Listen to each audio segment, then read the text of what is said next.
Hi, I'm Carl DiManno. I'm the winemaker here at 868 Estate Vineyard. 868 Estate Vineyard is located in Loudoun County, and we were established in 2012.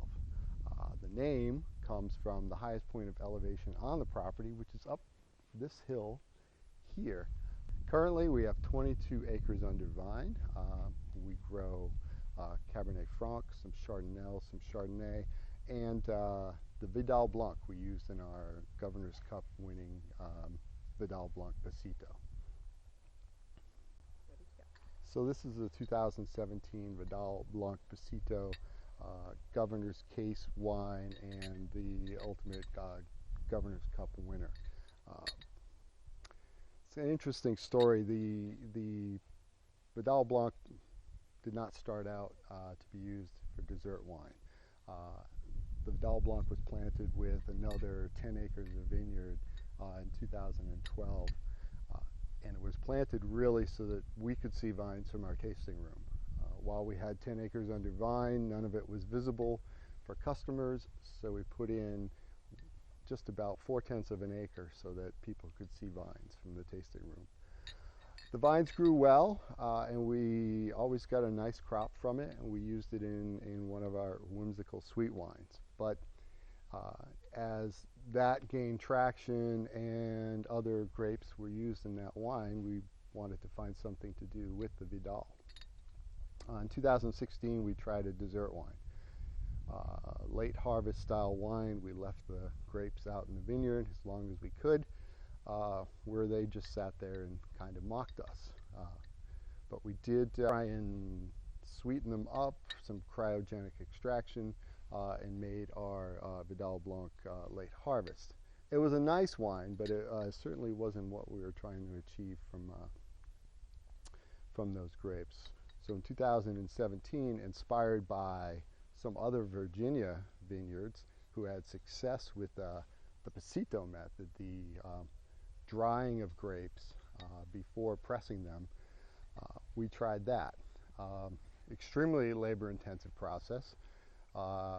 Picking lugs were hauled into a refrigeration trailer and held there for about 6 weeks while the grapes dried out.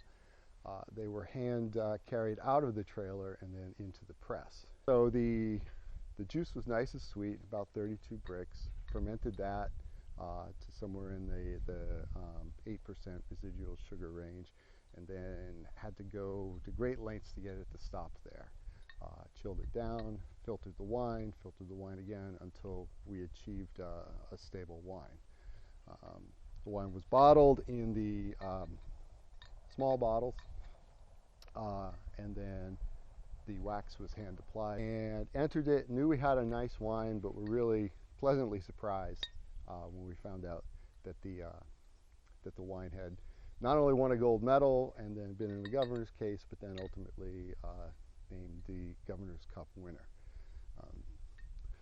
Part of the pride with this wine is the fact that this is the first Governor's Cup winner made from grapes that are completely grown in Loudoun County. Certainly Loudoun County grapes have been in other cup winners, case winners. Some very nice wines have come from Loudoun, but this is the first Loudoun grown, Loudoun produced wine to win the cup. So we're very proud of that fact. As you're aware, the Vidal Blanc is a hybrid. It's found in Canada, used in the ice wine there, which is part of the reason we moved to use it in the dessert wine. There was some excitement about the fact it was a hybrid, mostly because of the ease at which you can grow hybrids. And from a sustainability standpoint, the ability to spray less, to be less in the vineyard, to use less chemicals, and still get a crop that's worthy of world-class wine. So Vidal Blanc Pasito is a dessert wine. It's a wonderful wine on its own. However, if you were to pair this wine, certainly soft cheeses are a good idea, cheesecake certainly, and then any dessert where you would want with a fruit component. So really bring out the flavor of the fruit. So the characters of this wine, of the Vidal Blanc Pasito, are typical of great dessert wines. lots of fruit, lots of apricot. Very nice balance though. The high sugar it balances nicely with the acidity that came naturally from the fruit to give you a nice, clean drinking experience. You won't get that cloying feeling, that tactile sweetness that you get with some other dessert wines or sweet wines.